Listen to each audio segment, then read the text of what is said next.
I went from $0 to $6 million in under 2 years, and these are 5 things that I had to change to speed up the process. If you don't know me, my name is Rasmus Steenberg, and I managed to go from a broke uni dropout to a multi-millionaire in under 2 years. And this is just one of my stores, which as you can see today is a 7.5K day. Yesterday we did almost 20K, pretty bad day actually. Black Friday is coming up, so things are a little bit slow before Black Friday.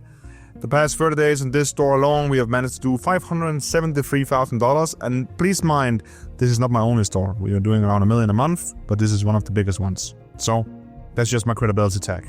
So let's just jump into the 5 things that are keeping you from becoming successful. Number 1, in my opinion, is not believing in yourself, where you're actually ruining your own chances. While this seems actually pretty self-explanatory why you should believe in yourself, not believing in yourself is actually one of the biggest dream killers out there. If you're watching this video right now, I think you have some kind of dream or idea that you will become successful or be the first millionaire in your family even. But why do you deserve it? Why should you become the first millionaire in your family? Why should you be able to pull it off when 99% of people who starts this doesn't? This might be questions that you are asking yourself on a daily basis. But what if I told you that if you ask yourself these questions, you're already ruining your chances to make it work? Because if you ask yourself and you question yourself and question your ability, this will create self-doubt in your mind and will make you less motivated to do the work day in and day out. The decisions you're making on a daily basis, the moves you make, will have less momentum because you really don't truly believe that you are capable of pulling this off. My best advice to you right now, if you're watching this, be a little bit delusional. You should be realistic, but have some delusion in your mind. It sounds a little bit weird and like I'm making stuff up here, but if you truly 100% believe that you're able to pull this off, you will be able to work much harder and much longer, because in your mind, you've already achieved it. The achievement is just lagging a little bit behind of your mindset. And one of my favorite quotes to prove this point is by Henry Ford, one of the greatest businessmen in the human time. And he said, whether you think you can or can't, you're right. Be a little bit delusional, but be realistic and 100% believe in yourself that you are able to pull this off. Number 2 thing on my list is focusing on the wrong things. This seems very stupid simple, right? Just focus on the right stuff and you'll make it work. But as a truly beginner, even a little bit more advanced person, focusing on the right things at the right time is actually one of the most challenging things you can do yourself. Even myself to this day struggle with this on a weekly basis on what's the most important things that I have to focus on. No, I'm not talking about prioritizing work or watching Netflix or going out. That is pretty self-explanatory. You should focus on work first. But I'm talking about doing useless and non-progressive tasks on a daily basis and then thinking you're somehow productive. And which tasks are productive for you is very different from the tasks that are very productive for me. Because right now, you're probably a beginner or an advanced person that had some kind of success. The most important task for you is to find a winning product and make money. You do not care about branding as I do. You do not care about team building as I do. You need to make your first money before you care about everything else, okay? But it's really hard in general to figure out what is important and what is not. And I have found the best way to figure this out is get help by somebody who's in a better position than you in the business model you want to try and get success in, or just get a mentor in general. They have an outside view of both your business and your journey. They don't care about you on a personal level. They care about your business and will give your business advice to advance your business in general, because they have already been in that exact position that you are in right now, and they know what to do to get you to the next level. And that's only attainable by getting the right mentors at the right time. So in terms of mentors, there's a few things you can do. What I would suggest is you find somebody who you can trust, who's doing the business model or have provable results in the business model with other clients as yourself. But in case you do not want a mentor, the only advice I can give you is write down all the to-dos you think you have, and then after that labeling which of these will make you more money the fastest. This is how I also do it in a weekly basis before I ask my mentor, just to give some kind of idea what is the most important move I can make every single time I make a move. And of course, when you have labeled all the tasks out, you want to start with the task that makes you the most money and then go down to the tasks that don't make you money. So as an example could be, if you don't have a product right now, a winning product, your number one task is finding a product It's not building a store or creating a logo or creating your Facebook page or figuring out taxes. No, it's finding that product, and then it's creating the store, and then it's creating the ads. You need to do the most important task first and then go down the list after that. Number 3 thing, and this is also a very simple one, not sticking to one strategy or not focusing on one thing only. Again, this seems very simple when I say it out loud. Just stick to one thing until it works and you will make it. But no, it goes a lot deeper than just following one strategy and one thing. If you start and you want to get success the fastest way possible, then you will need to live, eat, and sleep. You do not do anything else. This is that one thing your entire life revolves around. The thing with business in general is there's unlimited amount of business you can start, but inside each and every business, there's unlimited amount of strategies you can use as well. So it's really hard to determine and pick one strategy that you want to focus on for the rest of your life. Let's take an example in dropshipping. You might test 2 different products. Product 1 is in the beauty niche and it has an AOV of $100. The other product is in the car niche, but it's only $20. It seems like the same thing. You're both doing dropshipping, right? But that's actually super wrong. It's not the same thing at all. Because in reality, it's 2 different strategies you are doing. One of them is you are targeting a high ticket offer with $100. People don't impulse buy $100. Of course, some do, but most likely they need to think about why they need to buy your products. So if you're doing $100 AOV, you need to be better with your marketing. You need to understand your customer better.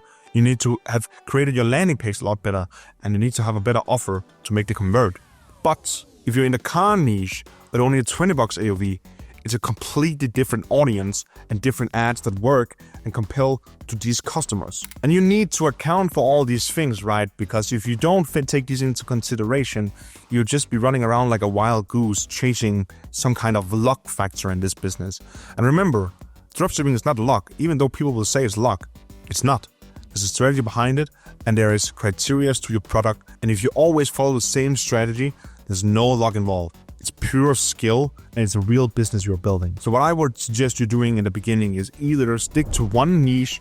It could be a niche that you're passionate in. It's a little bit limited in the amount of products you have. You don't have so much room to wiggle with, but it can help you understand the target audience and the target customer, help you create better landing pages and better ads in general. Because if you are in the target niche, you will understand how to talk to these people and make a more compelling offer and creative. One other thing you could do is focus on one target AOV group. So instead of going super high ticket, which, above $70 and higher, focus on the lower ticket sales, because this can give you a lot faster data quicker and make you smarter and better in a shorter amount of time. Because if you run $25 AOV, chances are you'll get a lot of impulse sales. And chances are you'll get a lot more sales faster and a lot more feedback faster. And this feedback loop is what feeds your brain and makes you smarter in the long run. So pick your poison, and whatever you want to do, stick with that until it works. And when it works, you will have built up a skill set allowing you to transition into other stuff. Number 4 thing is thinking you need to know it all. So I think most people actually fall trapped to this issue. I see it time and time again of people asking me questions that are not relevant for them, or things that haven't even happened yet, or problems they haven't even seen before, but they heard about it, so they think they need to know how to solve it. And let me tell you, that is so wrong. While there's nothing wrong with being prepared, that's a really good thing of being prepared in business. But remember, it's a learning curve. If you try to understand everything before even starting, you're already doomed, because it's never going to happen. You cannot learn everything before even starting. At this point, after more than $6 million in revenue, I still don't know everything. I'm still learning every single day, and on a monthly basis, I'm learning so much still. And I have seen people, and this is something at this point I understand where it's coming from, but it's almost pissing me a little bit off. And that's people who haven't even gotten their first sale yet. They ask me questions, or other coaches in Michael Bernstein's program, about taxes, about how to optimize the store, if the logo is pretty. What the fuck? Why do you even care? And this goes hand in hand with the third thing, and that is focusing on the right things. Because if you keep using all your brain power thinking about, what's going to happen in the future? How can I prepare for every single thing that may happen? Because in dropshipping and e-commerce in general, there's a bunch of problems you're going to interact with that happen to you. I'm just saying that's how it is. But if you try and prepare for everything of it and are always worrying about the future, you will never make it work in the present. You will never get to the problems anyways if you always try to avoid them. So my suggestion here is do not care about future problems. Care about the present, maybe think one day ahead, but do not care about the future problems, because you will be able to solve them whenever they arise, and you will be able to figure it out, as you've always done. Because that's how business is. Whenever a problem arises, you will take control of it and figure it out by then.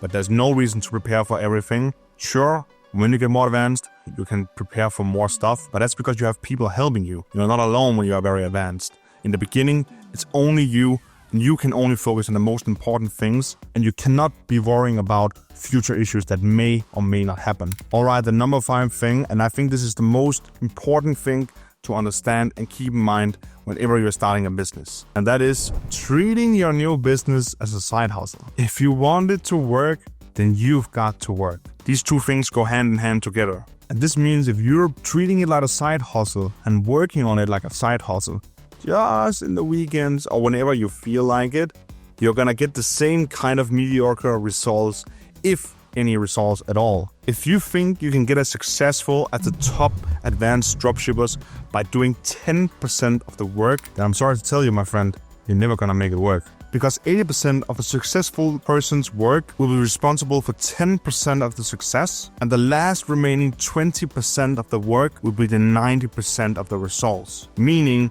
you need to go 100% all in to get the results you want and deserve. So my advice to you is, if you want to do a business, treat it as a business, nourish it, work on it, and grind on it. This is your life now. You're now a business person. You don't do it for fun. You do it because you want to make money, and you want to make a lot of it. So to round the video off, if you give 100% and you do the right stuff day in and day out, it's only a matter of time. You will 100% be successful. It's just about how much time will it take you and how much pain can you endure before it starts to pay off. I hope you will take into consideration the 5 things I gave you today. If you have any questions, send me a DM. And if you want to learn dropshipping on a more advanced level, I will leave a link to my mentor's YouTube channel in the description. He has a mentorship program and a course which you can join. But other than that, all I want to say is good luck.